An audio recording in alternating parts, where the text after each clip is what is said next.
لڑائی کے میدان میں مجھے اس بات کی پرواہ نہیں ہوتی تھی کہ میں موت کی طرف جا رہا ہوں یا موت میری طرف آ رہی ہے۔ یہ دلیرانہ قول اللہ کے شیر مولا کائنات حضرت علی ابن ابی طالب علیہ السلام کا تھا۔ آپ اللہ کے شیر تھے اور آپ نے اپنی بہادری اور شجاعت کے وہ جوہر دکھائے ہیں جس کی مثال ملنا ناممکن ہے۔ غزوہ بدر مسلمانوں اور کافروں کے بیچ لڑا جانے والا ایک عظیم معرکہ تھا۔ یہ وہ معرکہ تھا جو حق اور باطل کی پہچان کراتا تھا۔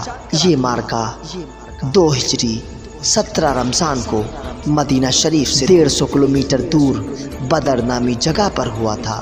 اس معرکے میں مسلمانوں کی تعداد بظاہر تو کافروں سے کم تھی، لیکن اس کے باوجود بھی مسلمانوں کو کافروں پر فتح ملی۔ اس فتح کی سب سے بڑی وجہ مولا کائنات اور حضرت امیر حمزہ کی بہادری تھی۔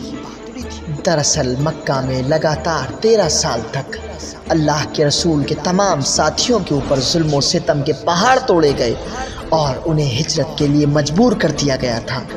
جب مدینے میں اللہ کے رسول کی دعوت کامیاب ہونے لگی تو قریش کو یہ خدشہ ہوا کہیں عرب کے اندر سے ان کی حاکمیت ختم نہ ہو جائے، لہٰذا قریش مکہ نے اللہ کے نبی کے ساتھیوں کا تعاقب نہ چھوڑا اور جڑ سے اکھاڑ پھینکنے کے لیے تمام کافر مسلمانوں کے خلاف اپنی پوری طاقت سے میدان پر آ گئے۔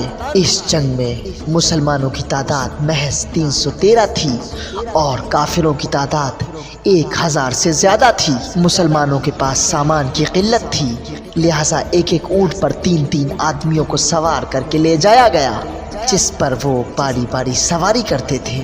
اللہ کے نبی کے ساتھ سواری میں مولا کائنات اور حضرت زید ابن حارثہ تھے۔ بدر کا میدان تھا اور دونوں لشکر آمنے سامنے کھڑے ہوئے تھے۔ مشرکوں کی طرف سے 3 شخص اپنی اپنی تلواروں کو نکال کر للکارتے ہوئے آگے بڑھے اور مسلمانوں کو زور آزمانے کے لیے دعوت دی۔ عرب کا یہ دستور تھا کہ جنگ سے پہلے ایک بار زور آزمائش ضرور کرتے تھے۔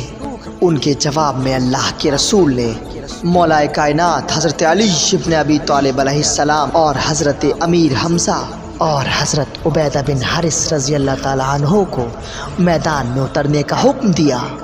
حضرت حمزہ نے تھوڑی ہی دیر میں ایک شخص کو فنار کر دیا، اس کے بعد دوسرے شخص کو مولا علی علیہ السلام نے فنار کر دیا اور اس کے بعد تیسرے شخص کو حضرت عبیدہ نے فنار کر دیا۔